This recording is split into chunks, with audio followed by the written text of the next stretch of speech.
നമസ്കാരം, ജയ് ഗുരുദേവ്. നമ്മുടെ ജീവിതത്തിലെ എത്ര സൂക്ഷിച്ച് ശ്രദ്ധിച്ച് ജീവിച്ചാലും എപ്പോഴാണ് ഒരു പ്രശ്നം കടന്നു വരുന്നതെന്ന് പറയാൻ പറ്റില്ല. മാത്രമല്ല, പ്രശ്നം വളരെ ശക്തമായിട്ടുള്ള ഒരു പ്രശ്നമാണെങ്കിൽ നമ്മളെ കൊണ്ട് ആകെ അടിപതറിപ്പോവും. ആദ്യമേ സംഭവിക്കാന്ന് വെച്ചിട്ടുണ്ടെങ്കിൽ എനിക്ക് ഇങ്ങനെ സംഭവിച്ചില്ലേ, അയ്യോ എന്റെ വിധി, അങ്ങോട്ട് തളർന്നു പോലാണ് സാധാരണ നമ്മൾ ചെയ്യുക. ഒരു പ്രശ്നം വരുമ്പോൾ നമ്മൾ തളർന്നു പോകുമ്പോൾ എന്താ സംഭവിക്കുക? നമുക്ക് അതിനുള്ളൊരു പരിഹാരം നമ്മുടെ മനസ്സിലേക്ക് വരില്ല. അതിനെ നേരിടാനുള്ള ഒരു ഊർജം നമുക്ക് ഉണ്ടാവില്ല. അതിനെ അഭിമുഖീകരിക്കാനുള്ള ധൈര്യം നമുക്ക് ഉണ്ടാവില്ല. അപ്പൊ ഒരു പ്രശ്നത്തെ നേരിടാനും ഉൾക്കൊള്ളാനും അതിനൊരു പരിഹാരം നമ്മളുടെ മനസ്സിലേക്ക് വരണമെന്നുണ്ടെങ്കിൽ നമുക്ക് നല്ല അറിവുണ്ടാവണം. ഇവിടെയാണ് ഭഗവത്ഗീത നമ്മളെ രക്ഷിക്കുന്നത്.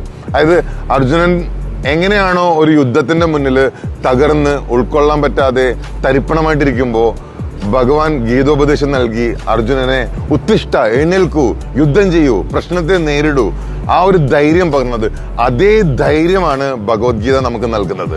കായംകുളത്ത് വെച്ചിട്ട് 16 മുതൽ 19 വരെ, ജനുവരി 16 മുതൽ 19 വരെ കായംകുളത്ത് വെച്ചിട്ട് ഭഗവത്ഗീത നടക്കുന്നുണ്ട്.